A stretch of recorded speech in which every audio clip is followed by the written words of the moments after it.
Jira jittu kakaliwan matiwan channel Bira Inspire. Barri harai ni dhufe miti. Akkuma beekamu barri harai ni yeroo dhufu hunda dura kan godhuu qabnu karoora baafachuudha. Bara dabree karoora baafattee turte. Karoora baafatte san hangam takka milkeessite. Rakkoon akka karoora kee milkooyne si godhan maali? Sirriitti addaan baafatte. Karoora jechuun meeshaa guddaa hojii keenya sadarkaa fi yeroodhaan ramannee ittiin hojjennuudha. Namoonni hedduu waggaa haaree kan eegalan karoora baafachuudhaani. Fakkeenyaaf waggaa kanatti maallaqan argadhurraa qarshii hangana nin qusadha. Bara kanatti barumsa nin eegala. Bara kanatti hojii dhuunfaa haaree nin jalqaba. Yookaan bara haaree kanatti gara biyyattiyyaan nin deebi'aa jennee karoora dhuunfaa keenyaa karoorfachuu dandeenya. Duuba karoora kana amatu waggaan dhume yeroo waggaan biraa dhufe ni baafanna. Meeqa keenyattu karoorri isaa guututti milkaa'aaf. Meeqa keenyattu xiqqoo malee karoora baafachuu isaatu dagata. Yeroo hedduu karoora karoorsinee karoora san galmaan gahuu dhabuun jireenya keenya keessatti dhiibbaa uumuu danda'a. Kanaaf egaa har'a karoora baafannu galmaan gahuuf kan nu gargaaran qabxiilee 10 kan hin qabadhee dhufeef. Duraan dursee baga bara haaree isin ga'e jecha hanga dhumatti na faana tura.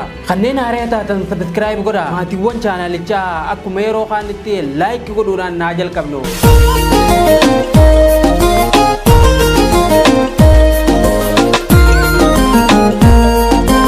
Kanneen fuudhuu hawwan garuu erga fuudhan booda akkamitti akka bulchan hin beekne. Kanneen maallaqa argachuuf hawwan garuu osoo maallaqa argatanii waan ittiin hojjetan hin karoorfatin. Biyya alaa deemuuf kanneen barbaadan garuu gaafa deeqan maal akka godhan as ta'anii kanneen hin karoorfatin. Barumsa barachuu malee kanneen xumuruuf hin yaadne. Xumuranii immoo maal akka hojjetan kanneen hin beekne. Qabeenya argachuu malee akkamitti akka qabatan beekumsaa fi qophiis kanneen hin qabne. Aangoo qabachuuf baloluu malee akkamitti akka bulchan kanneen karoora fi hubannoo hin qabne. Saree konkolaataa ariitu jaamanii yaamama. Namicha tokkotu saree akka malee iyyu tokko qaba ture. Sarichi kun guyyarraa kararratti ba'ee konkolaattota kararra dabran hunda iyyee qabuuf jala fiiga. Namichi ollaa isaa jiru tokko abbaa sarichaa kana guyyaa tokko gaafate. Maali sareen gowwaan akkanaa konkolaataa akkatti bararu kana qabuuf guyyuu iyyaa oola? Haa jennuuti konkolaataa tokkollee dhaqqabee qabeeni beekaa jee gaafate. Abbaan sarichaatis deebisee ani immoo kan ajaa'ibu isaa miti. Akkuma ta'e hedduu milkaa'ee fi osoo konkolaataa kana guyyaa tokko qabe maal akka godhuu fi kan jedhuutu na ajaa'ibsiisaa jira jeen. Namni hedduunis konkolaataa argachuuf hawwuu malee garam akka oofalillee sirriitti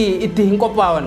Karoora fi hawwiiwwan adda baasu waan sadeen kana. Tokkoffaa daandii gara waan barbaaddu san si geessu sirriitti hubattee gaafa addaan baafatte. Lammaffaa gaddaa fi gammachuu daandii san irratti si qunnamuuf walqixa gaafa itti qophooyte fi sadaffaa kaayyoo keetirra gaafa geesse kaayyoo keessan irra turtee akkamitti akka itti fayyadamtu mala addaa ammumarraa qabaachuudha. Eessa fi akkamitti akka deemtu fi gaafa geessee maal akka gootu beektu malee dhiiran lafaa kaatetuma hin deemtu bar. Hayyoonni akka jaanitti jireenya keessatti parsantiin 10 argachuurra parsantiin 90 immoo waan argatte san qabachuudhaan guutamaa jaan. Maallaqni lootarii injifachuudhaan ni argama. Lafarraa illee argachuu ni dandeessa. Maatirraa dhaalinsa yookaan saamtee kuufachuu ni dandeessa. Maallaqa san qabachuu fi karooraan itti fayyadamuun immoo kennaadhaan dhaalinsaan hannaa fi lootariidhaanis hin argamu. Waan hin argatin dhiisiti. Waan argattee harkaa qabdu maaliin akka hojjettu akkamitti akka itti fayyadamtu eessa akka kaayyattu yoo hin karoorfanne waan san duraanuu dhabuuf argatte jechuudha. Akkuma dura irratti kaase karoora jechuun meeshaa guddaa hojii keenya sadarkaa fi yeroodhaan ramannee ittiin hojjennudha.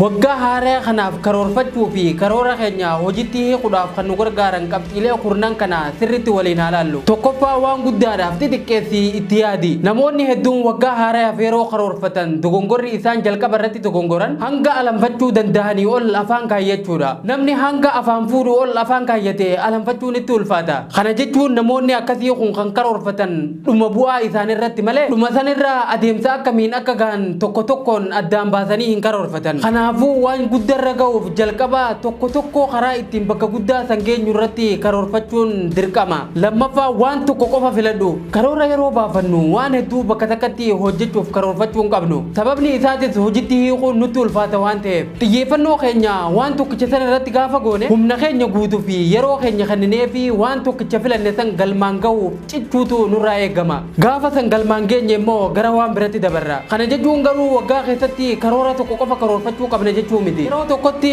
isa karoorfanne san galmaan geenye isa itti aanutti dabruu qabna jechuudha. Fakkeenyaaf waggaatti waa sadii milkeessuuf yoo karoorfanne waggaa ji'a 4 bakka sadiitti addaan fuunee qulqullinaan karoora keenya milkeessuu ni dandeenya. Sadaffaa rakkoon akkasii mudachuu dandeessu tilmaami. Karoora yeroo karoorfannu wantoota akka hin milkooyneef nu mudachuu danda'anis tilmaamuun barbaachisaadha. Rakkoon tun akkuma tilmaamnetti yoo nu mudatte immoo akkaataa ittiin keessaa baanus ammumarraa karoora keenya waliin kaayuutu nurraa eegama. Yoo akkas goone yeroo karoora keenya milkeessuuf fiinu yoo rakkoon nu mudatte illee salphatti keessaa baanee karoora keenya galmaan gahuu dandeenya jechuudha. Afraffaa yeroo murree murteessinee lafa kaayyachuudha. Waggaa haaree waan jaame qofaaf dirqama waggaa haaree qofatti karoora keenya lafa kaayyachuu hin qabnu. Waggaan haareen tokko jee yeroo jalqaberraa karoora keenyatti seenuun dirqamaa miti. Yeroo mijaanuuf qabduu fi dandeettii itti qabnu addaan baafannee guyyaa itti qabachuun murteessaadha. Yeroo tokko guyyaa itti qabachuu baannullee yeroo qaama fi sammuun keenya itti qophaawaa ta'etti eegaluunis jiraachuu mala. Shanaffaan kufiinsa tilmaama keessa galchuudha. Wanni karoorfanne sababa adda addaatiin nuuf milkaa'uu dhabuutu mala. Yoo akkas ta'ellee of komachuu hin qabnu.